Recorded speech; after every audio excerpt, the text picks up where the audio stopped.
Dragi naši gledaoci, kao što ste videli pre jedno 10 dana, počeli smo sa našom novom, dugo očekivanom rubrikom Crno-beli u svetu. Prošle nedelje razgovarali smo sa Nemanjom Miletićem, a kao što sam vam obećala, poklopili su nam se termini i slobodno mogu reći da ovog puta razgovaram sa najvoljenijim saigračem bivšim u fudbalskom klubu Partizan. Nije najvoljeniji zato što je bivši, nego prosto ne postoji igrač koji je bio za vreme njegovog mandata u Partizanu, da ga jednostavno nije obožavao. Danas je takođe apsolutno ista emocija prema njemu kada kažemo Đole Ivanović, Đomparice, dobrodošao ti nama. Hvala. Bolje vas naš čao. Evo, mislim da i tebi posebna emocija kad vidiš ovako crno-belo iza, pa te sve podsjeća na naš Partizan, je li tako? Naravno, kako da ne, sve me podsjeća na Partizan i mnogo mi je drago što imamo ovu priliku da pričam sa vama. Čuo si moju najavu, ja sam rekla najvoljeniji saigrač i stvarno to je neverovatno. Znaš, obično postoji tu neka simpatija više, manje, neko se sa nekim druži ili ne druži, ima 30 igrača, ne možemo svi da budemo, što se kaže, kao jedan u smislu da se tako družimo privatno i van terena, ali tebe su stvarno svi obožavali. Pa dobro, kao što si rekla, tako je ispalo na kraju, sad ne znam, ja sam takav kakav sam, u stvari, tako su me i momci prihvatili, naravno, kako da kažem, nisu ni mi svi svetski, svi imamo neke mane, ali eto, to sam ja i, kako da kažem, tako su mi prihvatili, to je to. Koja je tvoja mana? Pa dobro, Pazi šta pričaš, ja pitam novinarski, znaš, ovo je intervju.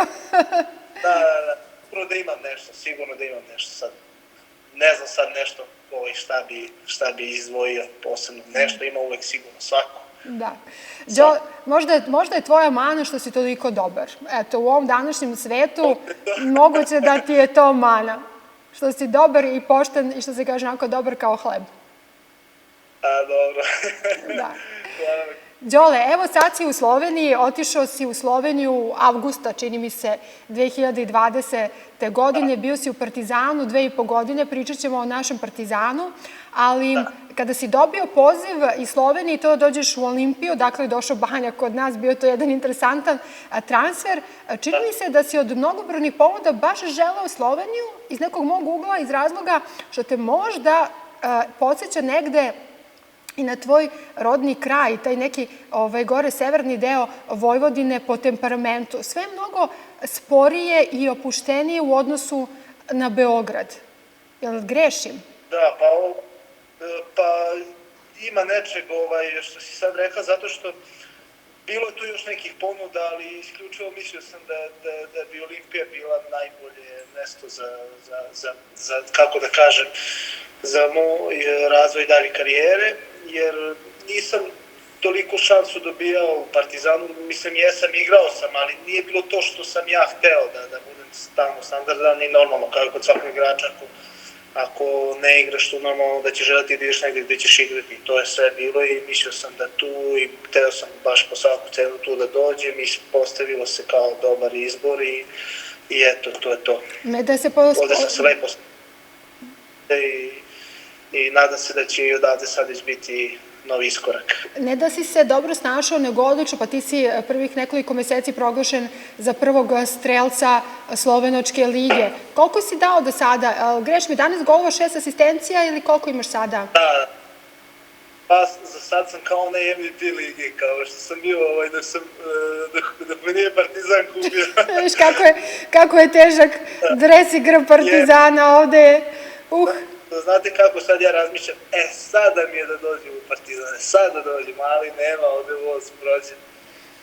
Tako da, mnogo je teško bilo u Partizanu igrati, izboriti se, mnogo je velika konkurencija, mnogo kvalitetnih igrača. Ne znam šta bih više rekao što se tog tiče, ali drago mi je da sam bio deo Partizana.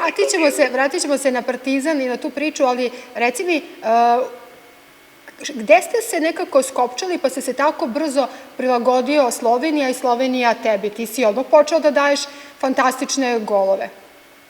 Pa dobro jeste, da. Pa ja sam onako, imao sam baš žarku želju da igram, da budem standardan, da budem, i to sve, oni su ovde došli, stvarno su me ljudi dočekali, i svi su mi pružili podršku od samog trenera koji naravno više, mislim, nije ovde sad, ali on je isto veliku podršku pružio, sportski direktor, predsednik, tako da osjećam sam se kao kod kuće, bukvalno baš mi je bilo kao da sam godinama tu.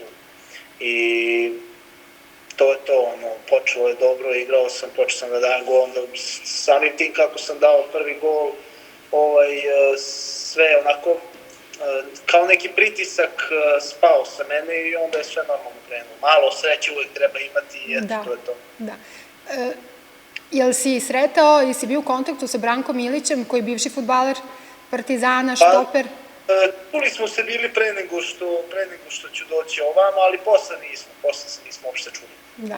Branko ima 3 dece, a ti si tokom svog boravka u Olimpiji saznao lepe vesti da ćeš dobiti blizance, je li tako? I dobio si.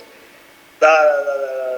To sam u stvari, dok sam još bio u Partizanu, već smo znali, ali onda to se držalo, jer to je bio tek početak.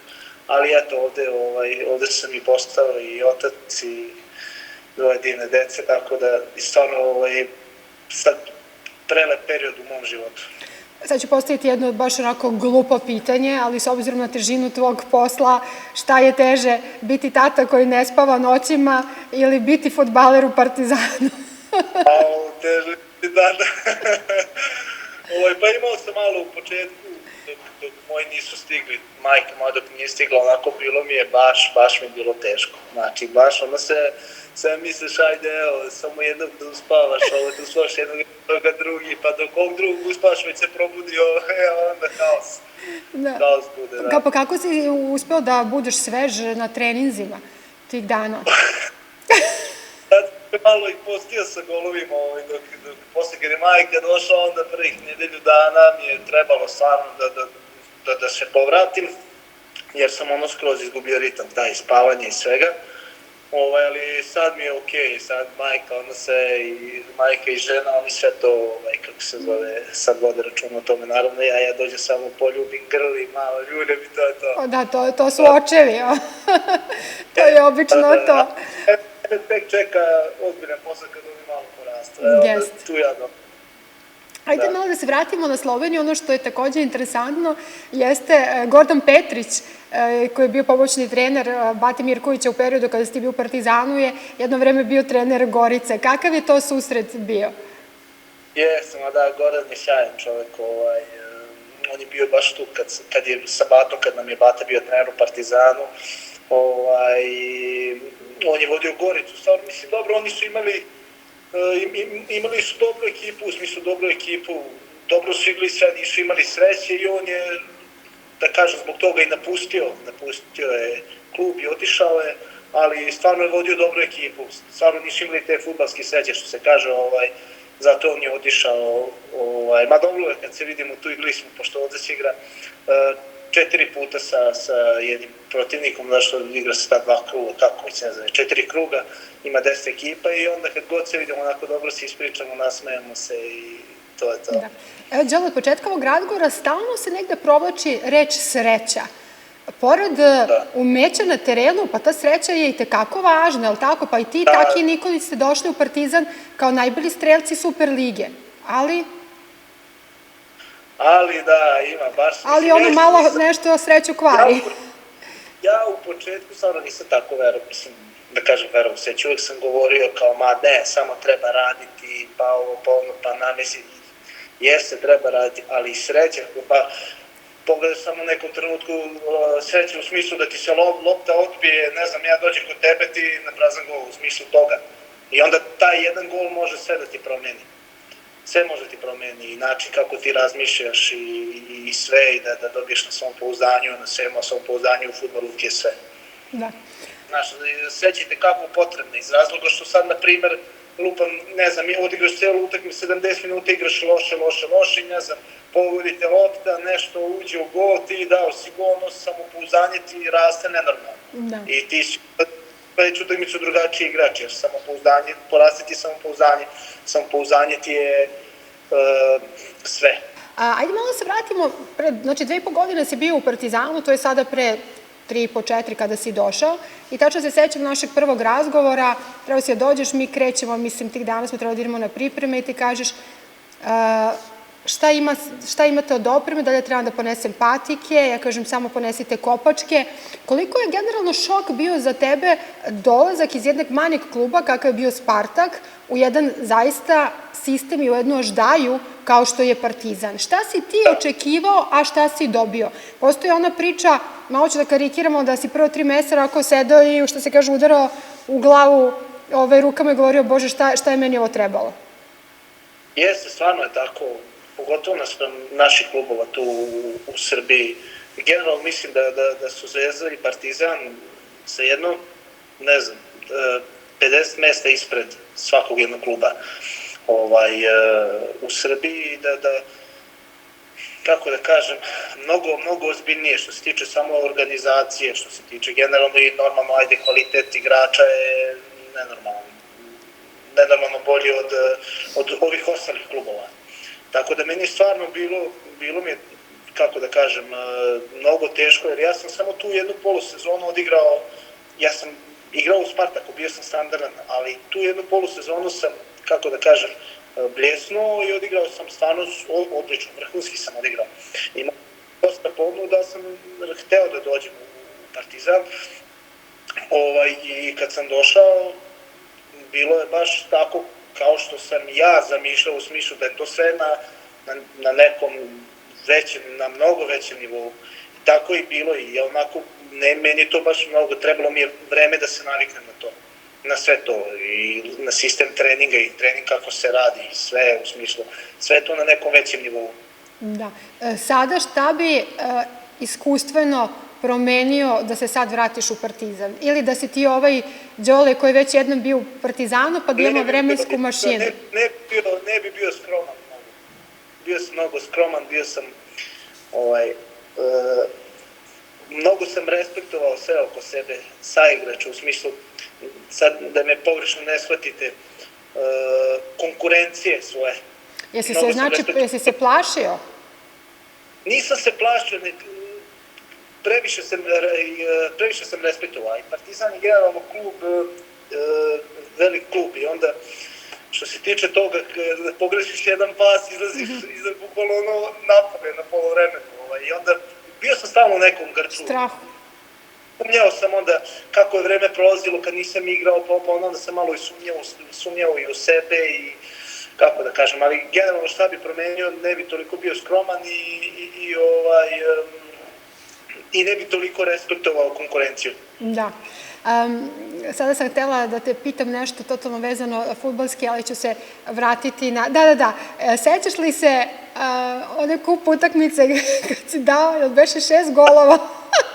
Pa si dobio, kako se zvala, zaboravila sam sad, nije Zlatna kopačka, ali isto neko priznanje, znači to je bio show živi.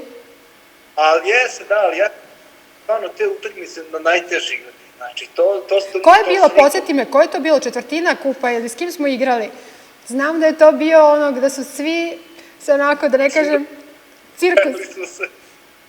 Da, mislim, aj sad da i omalovažavam. Ne, taman posle, nego hoću ti kažem da ti pre toga nisi dugo igrao, znači nekoliko kola sigurno i onda si ušao i dao si mislim nekih 4, 5, 6 golova i znam da je to bila ovde tema jedno 3 nedelje, znači to se pravio cirkus jer ovde je uvek dobra atmosfera među vama. Da, ma jeste, basima, smeli su se zbog toga, mislim iz razloga to što vidi ovog, on u smislu vidi ovog pušten slanca kao došao na ovima da se nešto istrese. Nego šta je tu, stvarno te utakmice baš teško igrati, ono sad ti kad pogledaš, generalno kogod da je sad ne znam, ako si u prvoj ligi, a sad druga liga igramo protiv njih, primer sad, i onda stvarno te utakmice jako teške, moraš da pobediš normalno. I sad fora je, ako daš gol ovima, reće, a vidi samo ovima može da ga da, ako ne daš gol njima, pa vidi ne može ni ovima da ga da. I ja onda što kažem, zažmuriš i samo opal, samo napred, znaš. I onda što kaže, dao se od sebe i reku, ma idem bre, 1, 2, 3, ma još. I onda ispalo 5 golova. Pa proglašen si za najboljeg igrača kupa, ali tako? nekog strelca, ne znam da li sam proglašen, nije ni bitno to. Nije najbitnije da sam dao 5 golova, sad opet na zvaničnoj utakmici, sad protiv koga to mi nije toliko ni bitno. Da. Reci mi, otišao si u vreme kada nije bilo navijača ni kod vas, ni kod nas. Slovenija je baš bila onako poprilično zatvorena za vreme COVID-a. Znam da čak iz opštine u opštinu nije moglo da se ide, ali tako? Da, ovde što se tiče toga baš dosta rigoroznije nego kod nas, ali i kad sam bio došao, bilo je navijača ovde, prvih par utakmica, ali posle su sve zatvorili i sad isto sve zatvoreno, sad nema, malo su popustili mere što se tiče tog prolaza iz opštine u opštinu da može da ideš, čak sad mislim da lakše može da se da vakcinisi može lagano i da prođe granicu i sve, ne znam sad da li treba uopšte taj PCR test, ali za sad delo je normalno i otvoreni su i kafići i sve, za sad je koliko toliko normalno. Koliko ti je bilo teško? Znaš, ovde se ipak lakše disalo, normalno smo se kretali. Pa jeste, mislim da tamo negde od septembra ili oktobra u stvari, ili tako nešto, ne mogu sad tačno se setim, baš je sve bilo zatvoreno, nisu ni kafići radili, ni ništa, niti tržni centar, ništa, bukvalno, u kući si, možda ako možeš negdje da prošetaš i na treningu, to ti je to. Da. I baš je onako malo, još ono kiša, vreme, onako, ovako, bukvalno sivilo neko ušlo ali sad je sunce, sad sam odmah raspoloženiji kad je sunce. Da, svi smo, hormon sreće je tu. Kako ne, da, kako. Ova emisija se emituje 7 dana kasnije u odnosu na period kada radimo intervju, tako da će i Nemanja Miletić odigrati derbi to protiv Tavambe i ti sutra igraš derbi, ali tako? Vi ste trenutno na prvom mestu i trebalo bi tu da se zadržite. Da, pa ja očekujem da ćemo, kada ako ne sutra, što kažu, kada ako ne sad, ko ako ne mi. Da, to je naša krilatica čuvena. Da, tako očekujemo pobedu i ja mislim da ćemo, kako kažu Slovenci, izmagati. Da. Znaš, ne vole nikada da pitaju napadači ili igrači kao koliko golova planirate, jel se spremaš sutra da daš gol? Najomrženije pitanje, to znam. Da, jeste, da. A dobro, ono skromno, pa bitno da ekipa pobedi, da. Timski duh. Ali da ti kažem nešto, na kraju je stvarno najbitnije da ekipa pobedi. Ako neko da gol, a ne pobedi, ne piše nam se baš dobro.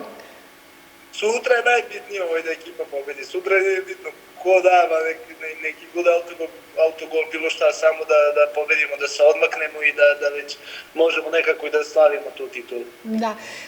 Pričala sam s Nemanjom Miletićem i ti negdje imaš sličnu situaciju, on je cimer s Markom Marinom, a tebi je došao Vujaden Savić.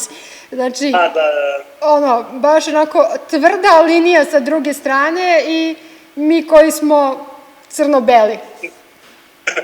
Da, jesam. Pritom si mu asistirao, mislim, u prošloj ili pretprošloj utakmici za gol. Da, jesam. Da, Vujaden je super momak, baš dobro se slažemo i na terenu i van terenu, on je stvarno super momak, tako da nikakvih tu problema nema. Malo bude šarki za Partizan, ali ništa specijalno. Kako je bilo za vreme derbija? Ili on bio je tada u Sloveniji, ali tako, jeste? Gledali smo, ne, nismo tu, gledali smo Milan zajedno kada je Zvezda bila igla, da, ali nismo derbi bili zajedno gledali. Da. Gde ćeš biti 25. maja kada bude finale kupa? Pa, mi bi 22. trebali da završimo, a ako i mi budemo isto igrali, pošto mi u sredu već igramo polufinale kupa, mi 27. bi igrali, kako se zove... Finale. Finale kupa, da. Znači vi pretendujete ove godine na duplu krunu? Pa da. Ako, ne daj Bože, kojim slučajem ne bi, onda bi došao kući, sigurno. Jesi se poželao tvojih i Beograda, gore, Subotica i tog dela? Znaš da jesam i Beograda stvarno, jesam i Beograda. Pa da ti imaš ovdje stan? Da, pa doći ću sigurno, kad budem došao, doći ću sigurno u Beograd, pa ćemo se vidjeti. Ko ti ovde najviše nedostaje? S kim si ti bio cimer? Sa Ostojom ili? sa Lutovcem i sa Popovićem. Da. Jesi ponosan na Popa? Viš kako lepo brani? Da, čujemo se mi svaki dan skoro. Pa ja znam da se svi čuju sa tobom svaki dan. Evo sad sam malo pre čula i videla Strahinju Pandurovića, našeg pomoćnog trenera, i on kaže, evo čujem se ja sa Đomparicom, tako te svi zovu ovde. Sa svima se čujemo i svima mnogo baš nedostaješ.